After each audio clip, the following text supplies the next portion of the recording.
परिचय। अजीत अपने दादाजी के साथ बस स्टॉप पर अपनी स्कूल बस का इंतजार कर रहा है। वह लोगों को उनके ऑफिस जाते हुए देख रहा है। उन सभी के पास उनके स्कूटर और कारें हैं। उनमें से अधिकतर लोग अपनी कार में अकेले ही हैं।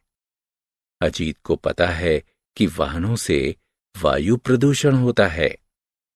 वह चकित है कि लोग पास के स्थानों पर जाने के लिए पैदल या साइकिल का प्रयोग क्यों नहीं करते हैं। यह न केवल प्रदूषण को कम करेगा, बल्कि उनके स्वास्थ्य को भी अच्छा बनाएगा। इस अध्याय में आप वायु और उसके प्रदूषण के विषय में जानेंगे। आओ सीखें। वायु के गुणों की सूची बनाना। वायु प्रदूषण को कम करने के उपाय बताना। पवन यानी हवा को परिभाषित करना। पवन यानी हवा की दिशा का वर्णन करना। वायु के गुण। हम वायु द्वारा घिरे हुए हैं।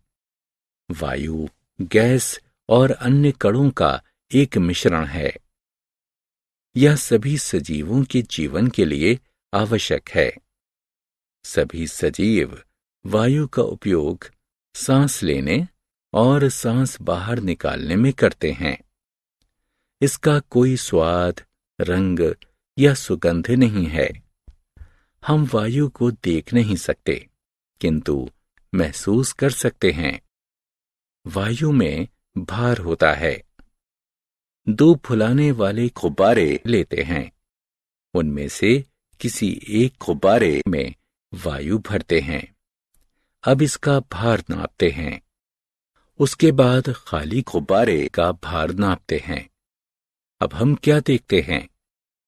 वायु भरा हुआ गुब्बारा खाली वाले गुब्बारे से अधिक भारी है। इससे यह सिद्ध होता है कि वायु में भार होता है। जलने के लिए वायु आवश्यक है। चलो अब एक प्रयोग करते हैं। एक मोमबत्ती जलाते हैं। अब इसके ऊपर कांच का एक गिलास उल्टा करके रख देते हैं। इस क्रिया से वायु जलती हुई मोमबत्ती तक नहीं पहुंच पाएगी। कुछ देर बाद मोमबत्ती जलना बंद हो जाएगी। इससे यह सिद्ध होता है कि जलने के लिए वायु आवश्यक है। वायु का संयोजन यानी संरचना। वायु बहुत सारी गैसों से मिलकर बनी होती है, जिसमें नाइट्रोजन, ऑक्सीजन और कार्बन डाइऑक्साइड मुख्य हैं। इसके साथ साथ वायु में जल वाष्प और धूल के कण भी पाए जाते हैं। एक कमरे में आती हुई सूर्य की रोशनी में छोटे धूल के कण एक रेखा में आगे बढ़ते हुए देखे जा सकते हैं। वायु प्रदूषण के कारण।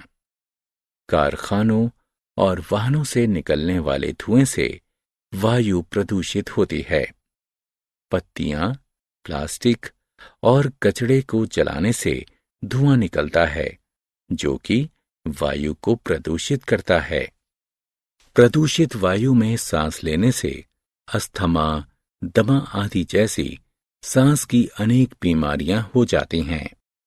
वायु प्रदूषण में कमी। वायु प्रदूषण को कम करना हमारी जिम्मेदारी है। ऐसा हम निम्न प्रकार से कर सकते हैं।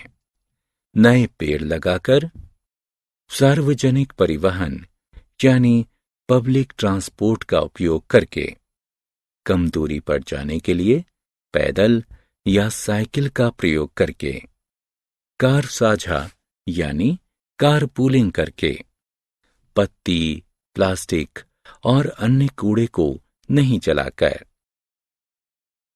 पवन। चलती हुई यानी बहती हुई वायु को पवन या हवा कहते हैं। पवन बादलों को चलाती है, जिससे बारिश होती है। पवन सेल बोटों और ग्लाइडरों को भी चलाती है। पवन ऊर्जा का उपयोग बिजली उत्पन्न करने में किया जाता है। पवन ऊर्जा का उपयोग जल को फेंकने में भी किया जाता है। पवन की दिशा। पवन की एक निश्चित दिशा होती है। पवन को इसकी दिशा के कारण ही पहचाना जाता है। उदाहरण के लिए, जो पवन पूर्व से पश्चिम दिशा की ओर बहती है उसे पूर्वी पवन कहते हैं।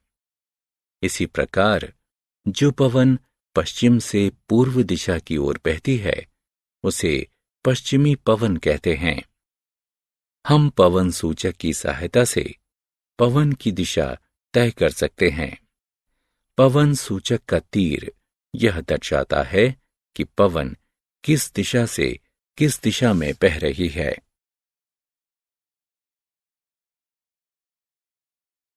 हमने क्या चर्चा की? वायु का कोई स्वाद, रंग और सुगंध नहीं है। वायु में भार होता है और यह चलने के लिए आवश्यक होती है। वायु अनेक गैसों, जलवाष्प और धूल के कणों से मिलकर बनी होती है। कारखानों और वाहनों से निकलने वाले धुएं से वायु प्रदूषित होती है। प्रदूषित वायु में सांस लेने से सांस की अनेक बीमारियां हो जाती हैं। चलती हुई वायु को पवन कहते हैं। पवन की एक निश्चित दिशा होती है।